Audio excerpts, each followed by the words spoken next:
it was, we were a really dark place as a family in January this year.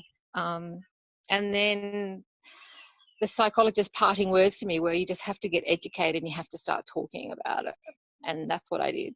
And Autism 101 was the first thing on that journey of getting educated and talking about it as a family. So yeah, so without that kind of access to that kind of information, I didn't want to think about where I could still be, that's for sure.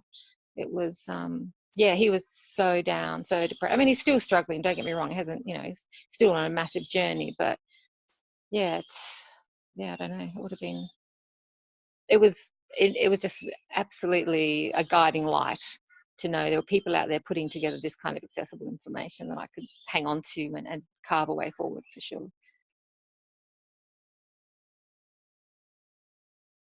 For me, it was just like an all-in-one starting point for how do we as parents begin this journey of, you know, relating to our son and retraining ourselves.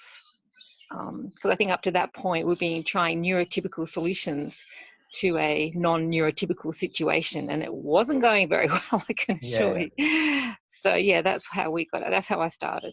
It was definitely a launching pad for me because it covered everything in enough without too much detail that I just got really lost in it, but with enough detail to give me some confidence that I could begin to understand this and work with it. And I also liked it because because there's such a variety of, you know, levels of what you're dealing with a child with autism. So it kept it accessible, not just for people who have kids with very severe challenges, but for people like me whose children are the hidden autistic kids. As soon as you reframe it, you completely change how you deal with it. Like, there's so many things. I made a few notes today actually about what I got out of it. That thing you did about your learning curve and getting stuck perfectly describes my son. I just went, well, yeah, that's what he does. And then I started to realize that he's not being stubborn or lazy. He's just stuck at that point. I did the Autism 101, then I watched one of your YouTube videos about planning. And it just all the you know, the cogs just start turning, and suddenly you develop a real empathy, even if you don't fully understand it, even if you don't always respond properly, you do start to build that empathic understanding of what is happening. So yeah, that's what I got out of it.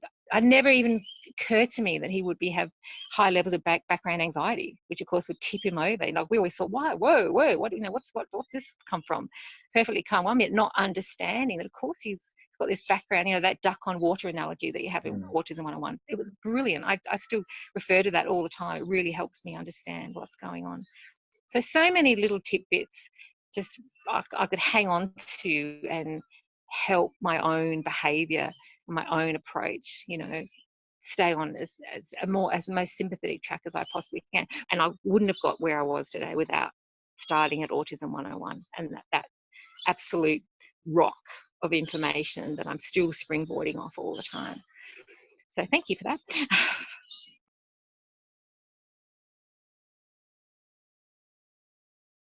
I would say that if you're, well, wherever you are on the journey, but particularly if you're at the very beginning of getting help, that this is a really accessible, comprehensive source of what you're looking at, what you're facing, and really good beginning of some really good strategies for how you can go forward and how you can work with your child to get the most positive outcome, which is, of course, a successful independent life. That's what we're all trying to strive for our kids.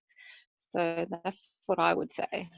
Absolutely invaluable source of information and support.